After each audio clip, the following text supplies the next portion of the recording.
Inspirasi hari ini. Kemurahan Tuhan itu nyata. Dalam sebuah acara doa syukur di sebuah rumah baru, seorang ibu petobat baru bersaksi bahwa setelah dia mengikuti katekisasi dan dibaptiskan, keluarga mereka mengalami 2 mukjizat sekaligus.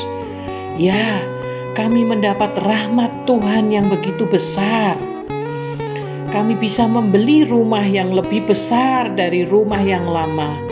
Dan saya bisa hamil anak kedua setelah lebih dari 10 tahun dinyatakan tidak bisa punya anak lagi.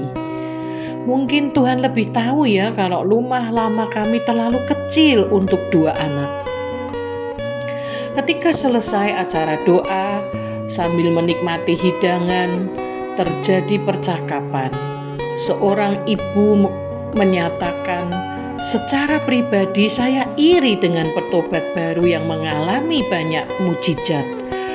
Saya orang Kristen lama, namun banyak doanya belum dikabulkan Tuhan. Apakah Tuhan pilih kasih?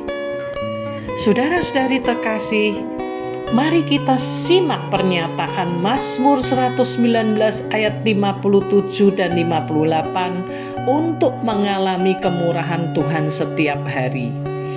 Bagianku ialah Tuhan. Aku telah berjanji untuk berpegang pada firman-firman-Mu.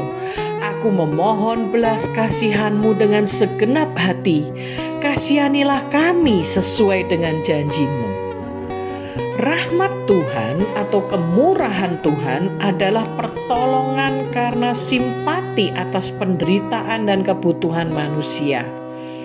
Lebih dari sekedar perasaan belas kasihan, kita mengalami rahmat Tuhan bukan karena kita bertindak adil atau kita pantas menerima, tetapi semata-mata hanya berdasarkan kebaikan dan kemurahan Tuhan saja.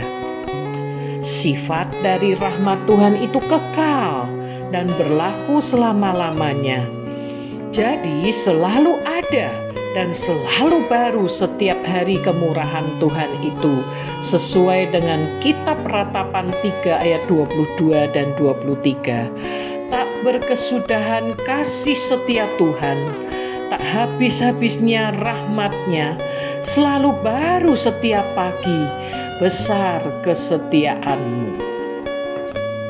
Bagaimana kita mengalami lebih banyak kemurahan Tuhan? Pertama, kita harus mempunyai cara berpikir kemurahan atau favor-minded. Artinya, kita mengharapkan pertolongan khusus dari Tuhan sebagai pernyataan iman yang mempercayai Bapa di surga selalu punya cara menolong kita. Kedua, nyatakan dengan keyakinanmu sesuai dengan pergumulan hidupmu. Misalnya, kita pengen punya rumah, maka kita berkata, kemurahan Tuhan menjadikanku memiliki rumah sendiri sesuai dengan rancangannya di dalam diriku yang juga memiliki kemurahan hati. Ketiga, rahmat Tuhan semakin melimpah bagi orang yang hidup dalam takut akan Tuhan dan murah hati kepada orang lain. Mungkin ada banyak pengalaman pahit yang dapat membuat Anda marah dan memberontak kepada Tuhan.